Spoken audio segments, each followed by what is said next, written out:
Good morning, friends. Today we discussed about US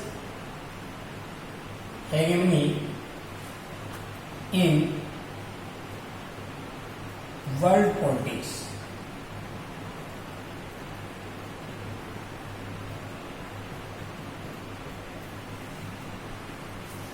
विश्व राजनीति में अमेरिकी वर्चस्व।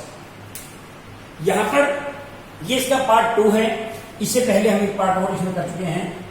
पार्ट 1 हम कर चुके हैं, पार्ट 2 ये है। यहां पर हमने पढ़ा after cold war, time period of cold war 1945 to 1991। This time period is cold war. USA and USSR two main bipolarity power, द्विध्रुवीय राष्ट्र था। आफ्टर 1991, after the disintegration of USSR, US hegemony कि पॉलिटिकल पॉइंट ऑफ व्यू से, economical point of view से काफी strong ये बन गया था। चाहे वो मिलिट्री के पॉइंट ऑफ व्यू से हम बात करते हैं, कल्चरल, इकोनॉमिकल एंड पॉलिटिकल, इनके आधार पर अमेरिका बहुत स्ट्रांग हो गया था। अमेरिका काफी शक्तिशाली हो गया था और अमेरिका के शक्तिशाली होने को ही हम यूएस हेगेमनी एज हार्ड पावर।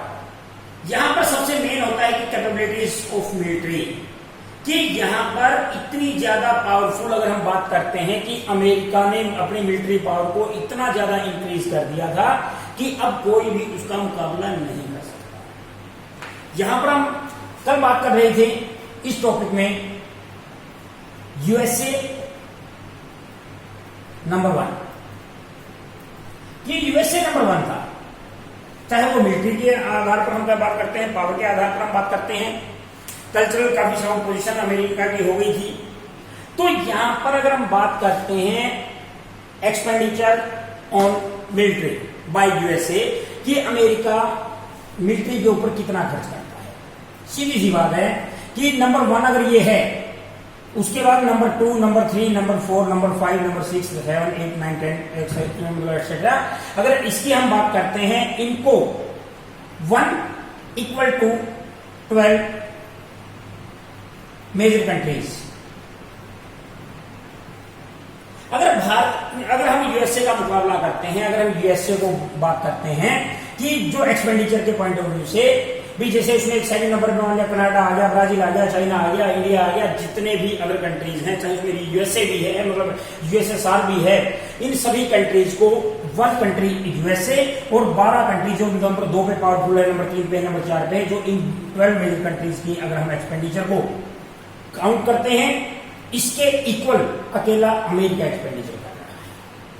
तो यहां पर अमेरिका ने, अगर हम बात करते हैं हथियारों की, हम बात करते हैं मिलिट्री के ऊपर एक्सपेंडिचर्स की, और बात करते हैं कि इन्होंने अपने आप को स्ट्रॉन्ग कैसे किया, तो उसका मेन रीजन था क्योंकि he spend more and more money in on military, कि उन्होंने मिलिट्री के ऊपर इतना ज्यादा खर्च कर दिया कि अब इसका मुकाबला करने वाला कोई दूसरा देश नहीं रहा।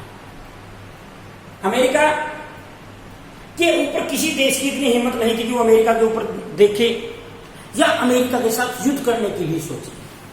और यहां पर एक नई घटना घटित हुई जिसको हम नाम देते हैं 9/11। ये जैसे मैंने आपको बताया 11 सितंबर, 9/11 मीन्स कहीं तो सुना जाता है 11 सितंबर 2001।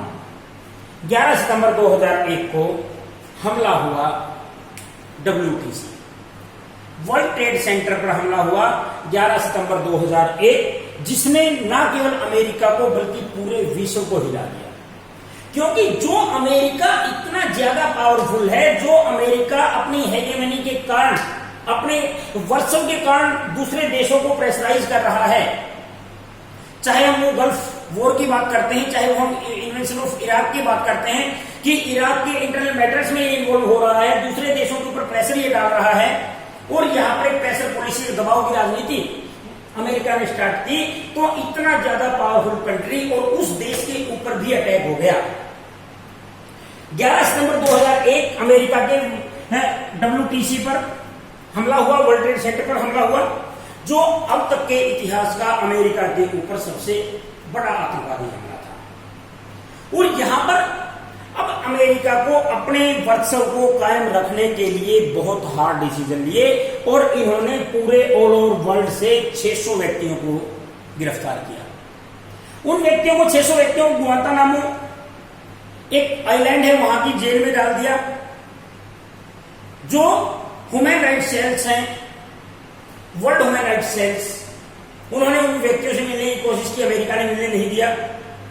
अमेरिका ने यहां पर अपने वर्चस्व को पूर्ण रूप से कायम रखा कि कोई भी व्यक्ति, कोई देश अब डायरेक्ट अमेरिका के साथ नहीं मिल सकता, अमेरिका मतलब उन व्यक्तियों के साथ नहीं मिल सकता और अमेरिका का मुकाबला नहीं कर सकता। और यहीं पर ओसामा बिन लादेन को पाकिस्तान में अमेरिका ने मार गिराया कि एक अमेरिका के पाकिस्तान को रातों रात खबर भी नहीं थी कि अमेरिका ने मतलब वहां पे अटैक किया। रात को ही वहां से उनको ओसामा बिन लादेन को उठाया और उनको मौत के घाट उतार दिया। उसके बाद अब यूएस हेगेमनी की अगर हम बात करते हैं, अमेरिकी वर्चस्व की बात करते हैं, अब अमेरिका इंटरफेयर करने लगा और इसमें एक नाम आता है जिसको हम बोलते हैं Iraq invasion. It refers to operation of Iraqi freedom of 2003, Iraqi freedom movement.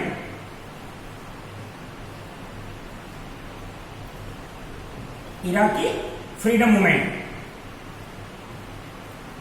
2003। America ने अब इराक के जो इंटरनल मैटर्स थे उसमें इराकी फ्रीडम मूवमेंट उसमें इन्वॉल्व होना शामिल हो गया। And it was aim to prevented Iraq to developing weapons and mass instructions और WMD। जो वेपन्स मास जो ट्रेटी थी उसका आरोप लगा कि ये इसका इराक उसका सामना नहीं कर रहा है, कि इराक को एक प्रॉब्लम जो हो रही है वो क्या है कि इराक उस चीजों को जो है ह्यूमन वेलफेयर की बात अगर हम कर रहे हैं कि लोगों को बहुत दुखी रख रहे हैं, उसी के ऊपर आरोप लगा दिया कि वो अपने हथियारों को बढ़ा रहे हैं। और यहां पर एक फ्रीडम मूवमेंट है इराक का चला है जिसके कारण इन्होंने अटैक इसके ऊपर किया। However, it is believed that it can be established control over all field of Iraq and establish of pro-US regime in the country। और अब यहां पर अमेरिका ने इराक के अंदर एक अपना खुद का वर्चस्व कायम रखने के लिए वहां पर अपनी मिलिट्री को भेज दिया। अब वो उसमें इन्वॉल्वमेंट करने लगा, उसमें इंटरफेयर करने लगा और उसका एक रिजल्ट आया, the operation of united and एंटी-US एसोसिएंसी in the country and came to regarded as a political and military failure. कि वहां पर अमेरिका ने एक उसको मिलिट्री फेलियर का नाम दिया कि वहां का जो पूरा स्ट्रक्चर है इराक का वो धराशायी हो गया है। और Saddam Hussain president of Iraq, उन्होंने काफी विरोध अमेरिका का किया, लेकिन इन्होंने अमेरिका उसको एक बंकर था, उस बंकर से उनको गिरफ्तार किया और बंकर से गिरफ्तार करने के बाद मौत के घाट उतार दिया। तो यहां पर भी हम कह सकते हैं कि इन्होंने अपने आप को काफी स्ट्रॉन्ग करने के लिए का काम इन्होंने किया।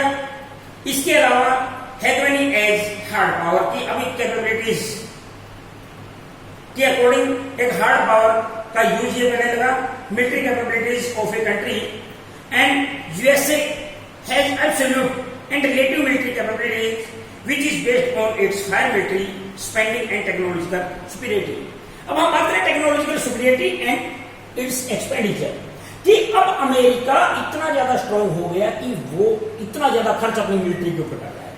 अब उन्होंने मिलिट्री को वापस स्ट्रांग किया और हार्ड पावर उसको इतने ज्यादा अधिकार दे दिए कि अब अमेरिका एक एब्सोल्यूट पावर का यूज करने लगा। कि इसमें हम कह सकते हैं कि अब अमेरिका इतना पावरफुल हो गया था कि अब कोई भी देश अमेरिका का मुकाबला करने के बारे में नहीं सोच सकता है।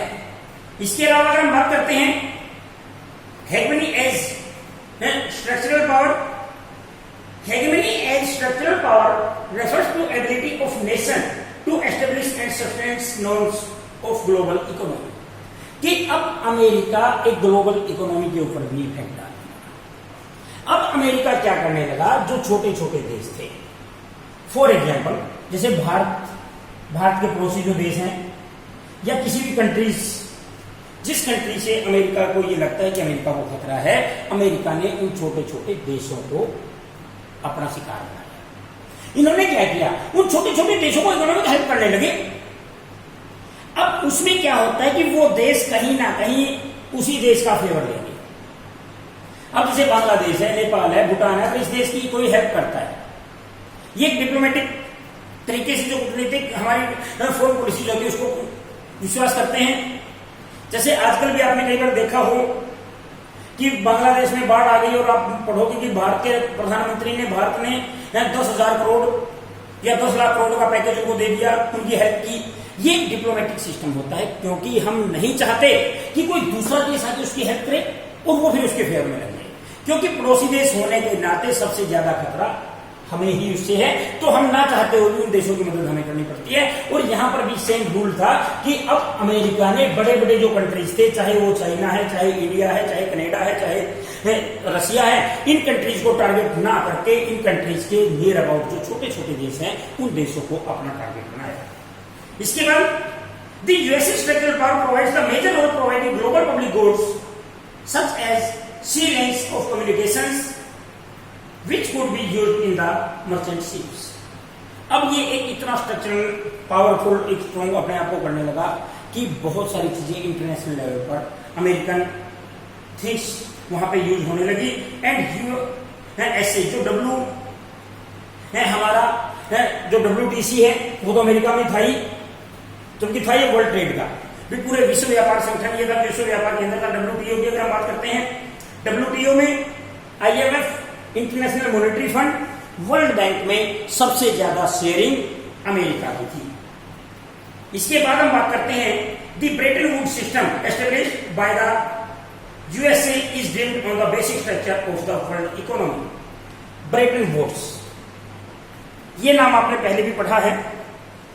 इसको हम बोलते हैं ट्विन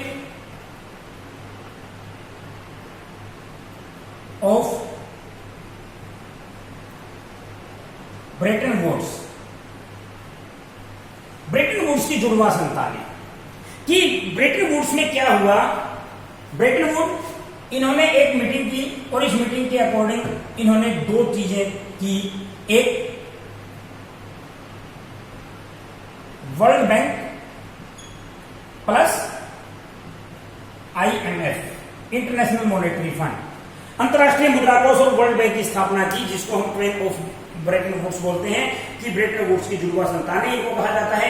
क्योंकि ब्रेटन वुड्स 1944 में जब ब्रेटन वुड्स का सम्मेलन हुआ और उस सम्मेलन के अकॉर्डिंग वर्ल्ड बैंक की स्थापना की और IMF की स्थापना की, और इन दोनों की स्थापना करने के उपरांत अमेरिका की सबसे ज्यादा शेयरिंग वर्ल्ड बैंक में भी और IMF में भी सबसे बड़ी शेयरिंग अमेरिका की है। और यहां पर अगर हम बात करते हैं जितनी भी हमारे वर्ल्ड या इंटरनेशनल लेवल के जो ऑर्गेनाइजेशंस हैं, इंटरनेशनल लेवल के जितने भी इंस्टीट्यूशंस हैं, उसमें सबसे ज्यादा शेयरिंग अमेरिका की है।